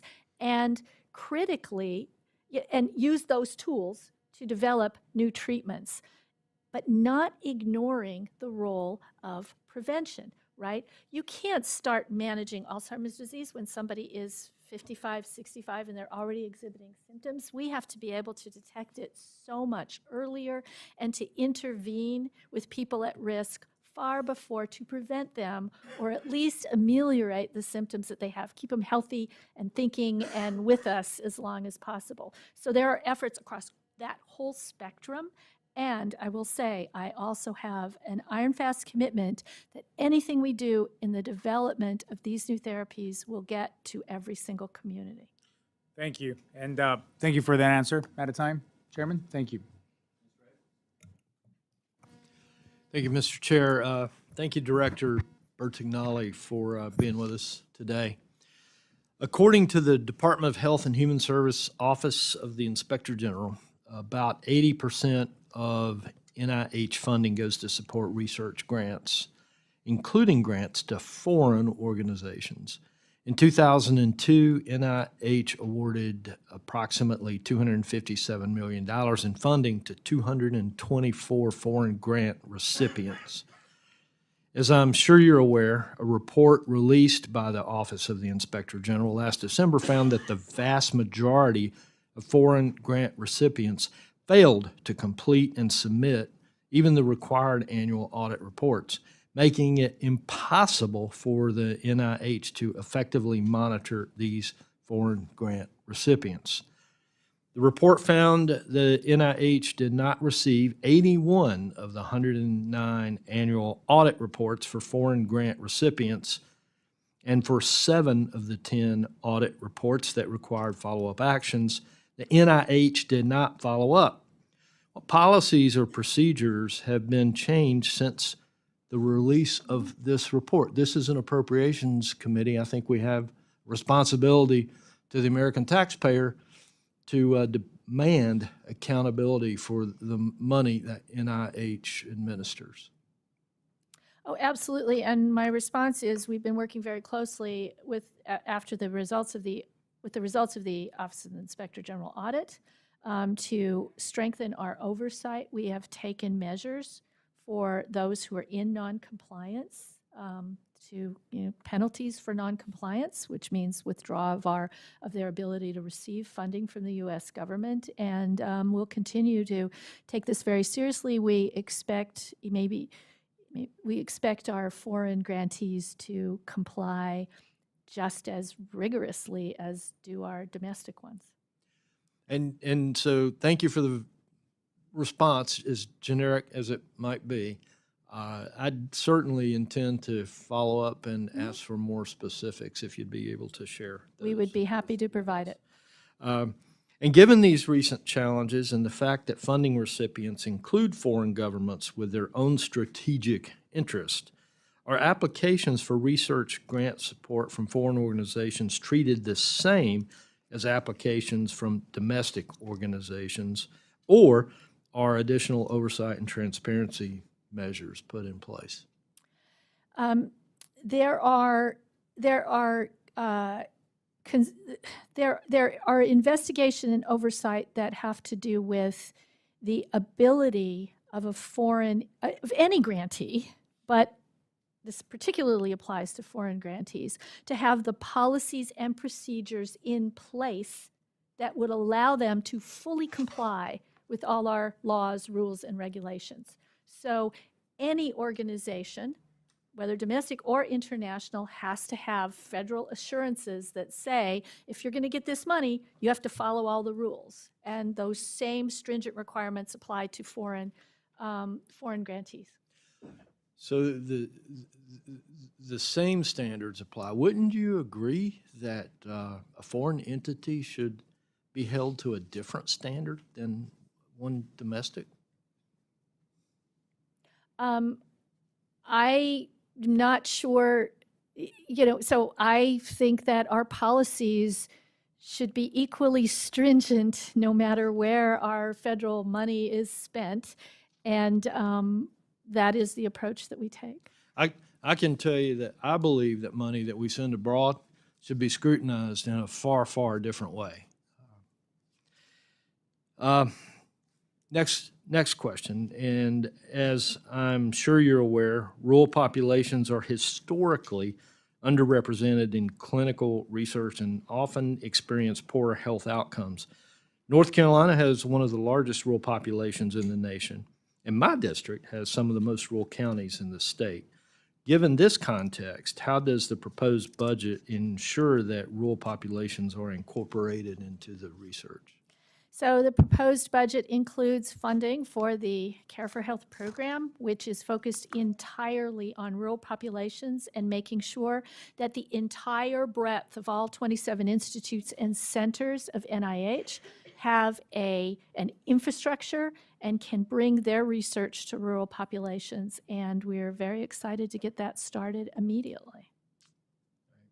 Thank you, Mr. Chair. I see I'm out of time, so I'll yield. And what we're going to do now is we're going to go to a second round. We still have a little bit of left time before the noon hour, so I'd like to reduce it to 3 minutes in our questioning. So we will proceed with that, and I'll begin. Congress has provided $4 billion for the Advanced Research Projects Agency for Health, better known as ARPA-H, since it was created back in 2022. ARPA-H was designed to be distinct from the National Institute of Health from how it designs its programs to streamline processes for funding high-risk, high-reward programs. ARPA-H's program managers are also subject to term limits, and the research teams that program managers oversee must meet regular performance metrics or risk having their work stopped. Given these agencies' sizable budgets and the need to be good stewards of federal taxpayer dollars, I'm concerned about the possibility of duplication between ARPA-H programs and NIH research. The question, how does NIH coordinate with ARPA-H to ensure that agencies are not duplicating research efforts, and what processes are in place to prevent duplicative efforts overall? So thank you. We have a formal process for avoidance of duplication of funding. It begins when a study is proposed and gets carried through when any award is made to ensure that there is no duplication of funding. And I'd be very pleased to share that formal policy with you. Okay. Thank you. The 21st Century Cure Act was enacted back in December of 2016 and has funded large-scale NIH efforts such as All of Us research program, Advancing Precision Medicine, the Brain Research through Advancing Innovative Neurotechnologies, better known as BRAIN initiative, and the Cancer Moonshot. And we have known since the law passed that this funding would eventually wind down. Indeed, the cures funding for the National Cancer Institute's work related to Cancer Moonshot research ended with FY 2023. The All of Us and the BRAIN initiatives ended with will end in FY 2026. As the NIH looks forward, could you elaborate on what the agency is thinking regarding these initiatives? Has it contemplated which it would find valuable to continue and find space within its broader NIH budget versus using the research and insights gained from those efforts, but letting the program end in its current form. If you could address that, please. Yeah, so I think it would be extremely unfortunate to let any of these 3 programs end because they have been tremendously beneficial, productive, frankly, exciting every single day. You've heard me talk about the virtues of the All of Us program. I mean, Brain Initiative is benefiting so many, it's benefiting Alzheimer's, every aspect of neurodegenerative diseases and neurologic diseases in such an exciting way, and it's very unique. It's bringing a lot of new capabilities to NIH. So, and then finally, you know, the Cancer Moonshot has really spearheaded new initiatives such as the Childhood Cancer Data Initiative, which was really critical. So, critical programs, we cannot let them die because they have done amazing work. And, you know, if our budgets are flat or we are forced to figure out, you know, how do we replace these fundings that disappear, we're going to have to make some really difficult decisions. But they're critical. I don't want to let them go. So you're committed to both of those? Well, I will say that we are going to have to make some incredibly difficult decisions. I think they're high priority for us. Thank you. Mr. Laurel. Thank you, Mr. Chairman. I'll try to get in as much as I can. There was a question I want to ask, which is your support for ALS through the Expanded Access Program and through public-private partnerships. But I want to follow up on something that Congressman Molinar started to talk about, and that is the recent NIH, CDC, FDA consensus statement about the benefits of donor human milk and the potential benefits of human milk-derived human milk fortifier for very low birth weight infants. I'm focused on increasing the access to donor milk breastfeeding supports while pushing for federal regulation of the industry, as there currently is little federal oversight in this space. I sent a letter this morning to the FDA asking what their agency is doing to ensure that parents as well as medical teams are adequately informed of the potential risks that some preterm infant formula could pose for very low birth weight infants, benefits of donor human milk, and suspected benefits of human milk-derived human milk fortifier for these infants. What actions are NIH taking to disseminate the information that a, quote, diet containing human breast milk appears to be protective against the development of NEC? The use of human milk-based fortifier in the infant's diet rather than bovine-based fortifier may be useful in reducing the development of NEC. Do you see federal need to focus more efforts on the human milk-derived, human milk fortifier in light of recent concerns that bovine fortifiers may not be protective against the development of NEC? And Abbott and Rickett Benckiser, the only 2 manufacturers making this fortifier, are threatening to exit the market following a series of legal challenges. So yes, thank you for that. In fact, I had a conversation about this particular issue just last evening with Commissioner Califf. Here's what we know. Mother's breast milk is the best. The babies die unless they get the the manufactured formula we have, if they don't have mother's breast milk. We don't know about that middle ground that you're referring to. We don't know how effective donor milk is.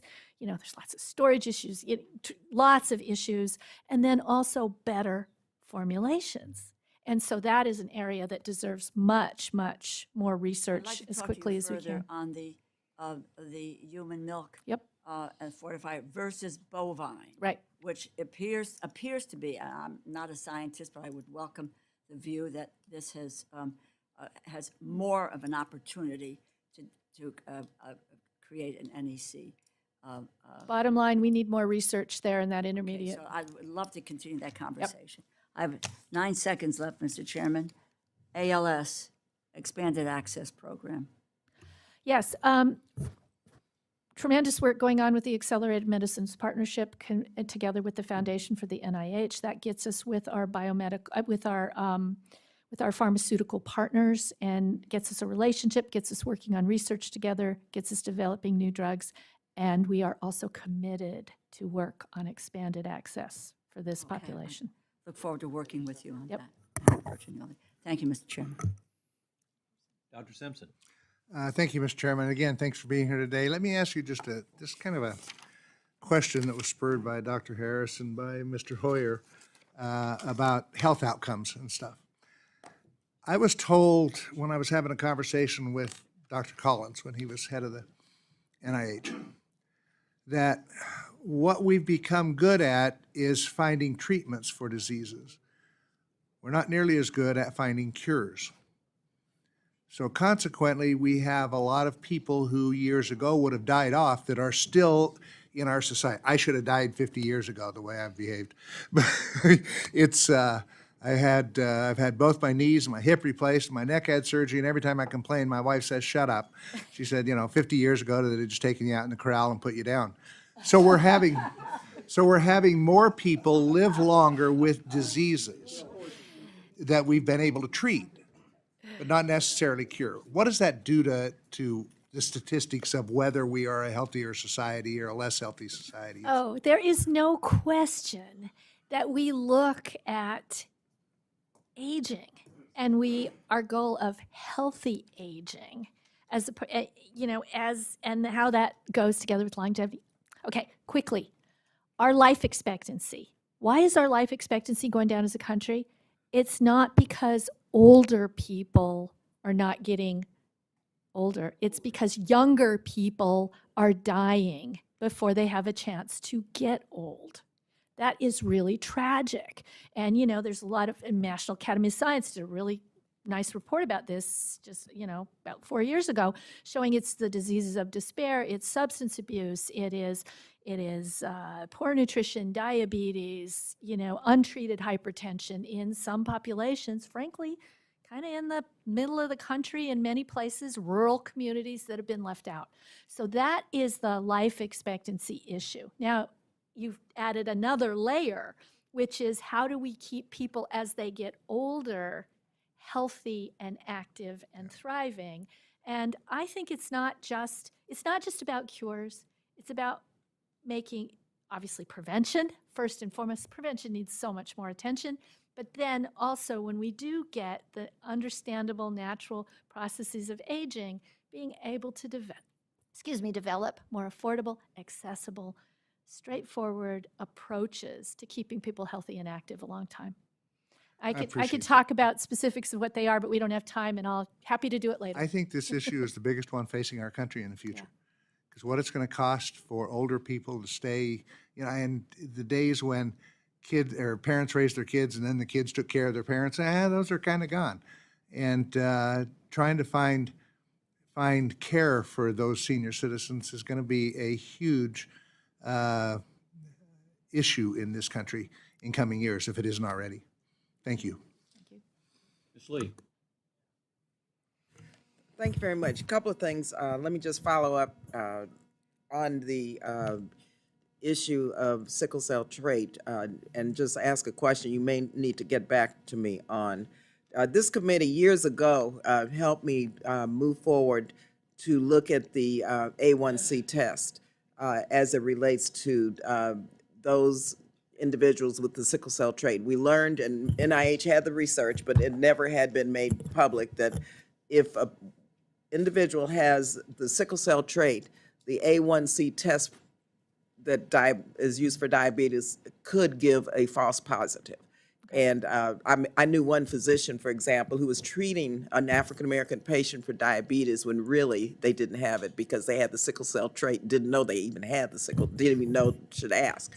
So I just want to find out at this point, have you all looked at now what types of tests? I mean, the A1C may have been modified to the point where now it doesn't matter, that it's moot.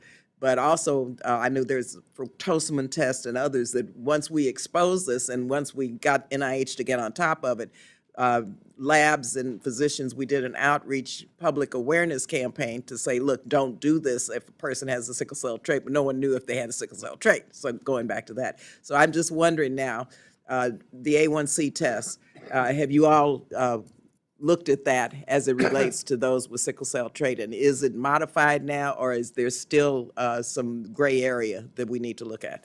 Yeah, so I'm not a hematologist with expert in sickle cell trait, so I would have to get back to you Yeah. on the specifics of that issue. But in general, I can speak to, what we were talking about before as well as now, that NIH's job is to do the very best research in this population so that we know what the best care for them will be, and then to present that data, not bury it, present it to the regulatory agencies that then start taking the actions that you NIH, need. finally, when I got to the bottom of this after a couple of years, NIH said, oh yeah, we learned this in the 70s. And Right. it was like there, or the 80s. And no regulatory agency, no lab, zero in terms of making sure that the information was provided. We So were you all working did do the research and you knew it, but nobody else knew it. So I look forward to getting the response because we still are working on this. Also, just with regards to the importance of food as medicine and the rigorous research, and that's a national program that I initiated, and I want to thank you very much. I'm just wondering if you're looking at the cost benefit analysis of this in terms of budget implications, because we've learned through pilot projects that funding food as medicine initiatives really does help reduce the cost of healthcare.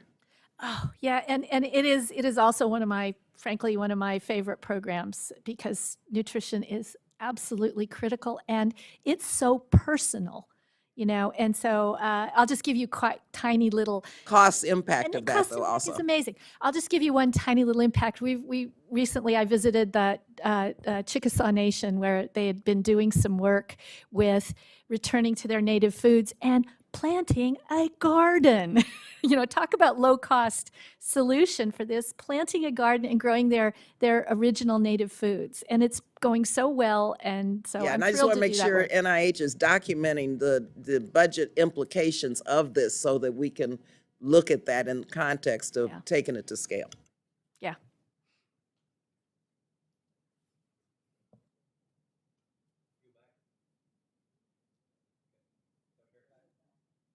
Thank you very much. And I will yield back. I thought I took my entire time. I just want to make sure. Thank you very much. thank you very much. And I appreciate your further comments on, whether America's getting sicker or healthier. I'm just of the opinion, I look around and I know a lot of people understand that it's not getting better.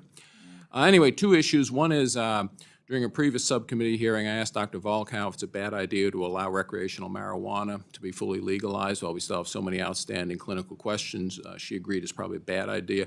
And you may or may not know, because I think you came on board after this, but was the National Institute of Drug Abuse consulted before the decision was made by HHS to recommend that marijuana be rescheduled from Schedule 1 to Schedule 3? I do not know the answer to that Okay, question. thank you. We heard a little bit about, women's health, and I'll ask you the same question I asked Dr. Collins last time he appeared before the committee. Because I guess with Dr. Fauci's departure, you're America's doctor now. That's what the head of the NIH should be, and should be respected for scientific judgment. You made the statement that sex is a biological variable, and to me, having studied it, it's pretty clear, yes, it is, because there's actually a difference between men and women. And it's a basic biological difference. It's genetically established. And so I'll ask you the same question I asked him, because you said that your grantees have to report the sex of participants. So is there any advice on let's say you enroll a biological 46XY man in the study, but they claim they're a woman, so they get entered as a woman. Well, how are they reported to NIH with the study results? So it would depend entirely on what question we're asking. So let me, scientific answer. It's very important. There are very important differences between people who have two X's and an X and a Y. We've fascinating result Hundreds of recently genes, about I get it. autoimmune disease, right? So cool. Okay, and there are also, genes and society. There are also people who might have an X and a Y, but they consider themselves a woman. And our research would consider both that's a different situation. If we're studying a question about what is the relationship, let me be more clear. Let's say we have somebody who's an X and a Y, but now they consider they're a woman, and they are now, because they are considered a woman, want to be considered themselves a woman, want to use female hormones. We are very interested in that would be a situation where we would want to know I what their understand genetics that, are but and how we would. in which group are they assigned? It's a very simple question. In which group should they be assigned? How should you assign an individual who was born, whose sex assigned at birth was one based on genetics, and what they think they are now? Where do you assign them? We assign them according to the biological research question we are trying to answer. That's why, we're not going to say they're a man, they're a woman. We are going to base it off of science and the scientific question we're trying to answer. And if we're trying to study a transgender woman, meaning XY chromosome, but they consider themselves a woman, we will assign them according to the question we're trying to answer. And that's why nobody trusts the NIH anymore. I yield back. Thank you, Mr. Chairman. I guess if I couldn't pass a farm bill or appropriation bills, I'd ask questions like maybe anyway. But I guess I do think that there's more we could do around drug pricing. And I think the fact that we're paying 15 times on average what they do in Europe and Canada is an 800-pound gorilla we're ignoring. I mean, it's in the room and we're just ignoring it. And we're doing great work on research, but I really think if there's any way to figure out how to work more, maybe you find one company and do some margin rights for the first time ever to make a point. We just need to do something, or else we're just going to be paying way too much. So I just want to say that because every year we have the conversation, every year we don't make any movement on it. And I really think that, real people are concerned about that. My mom was one of those people cutting pills in half because she couldn't afford it.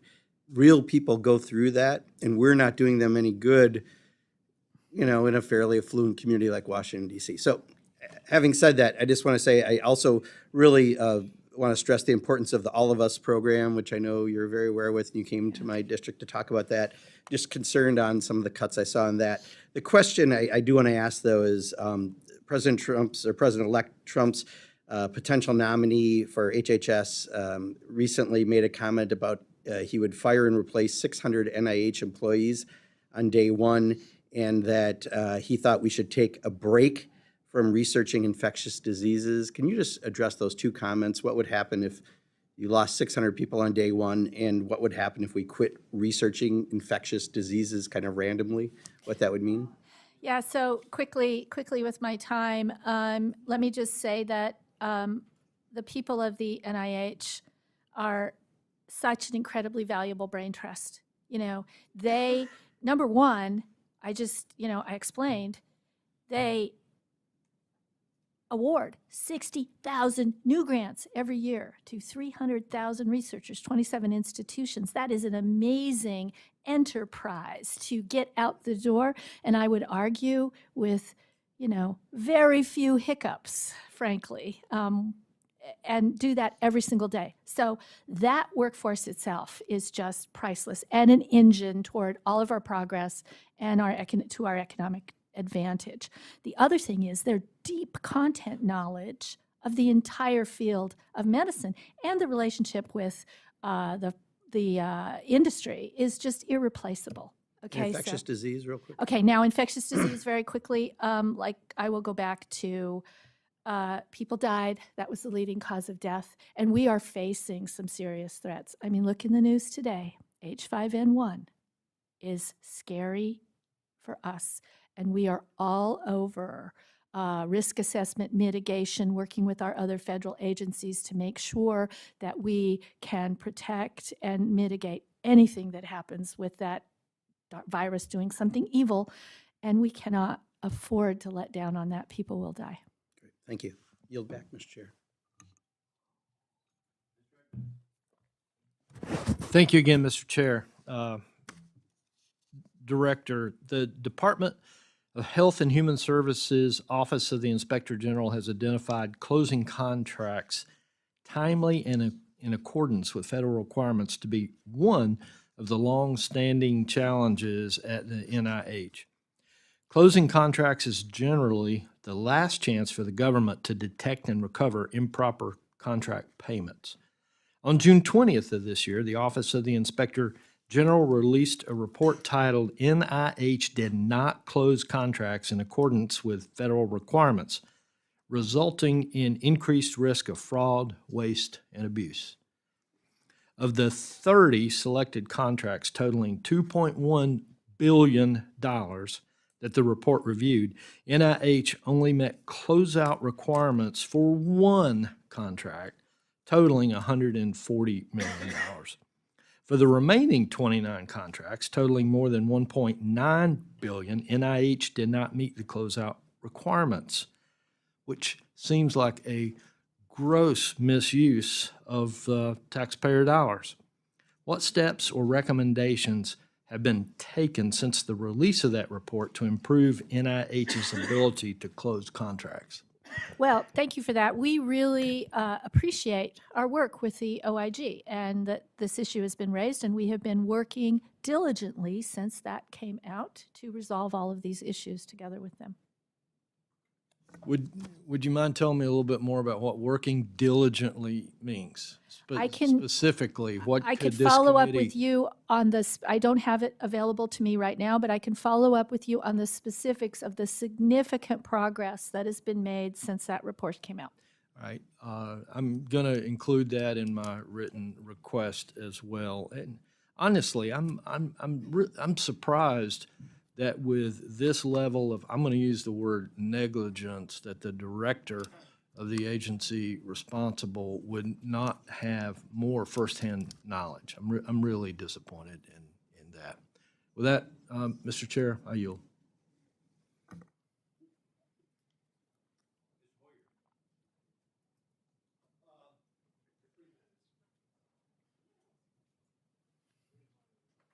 There we go.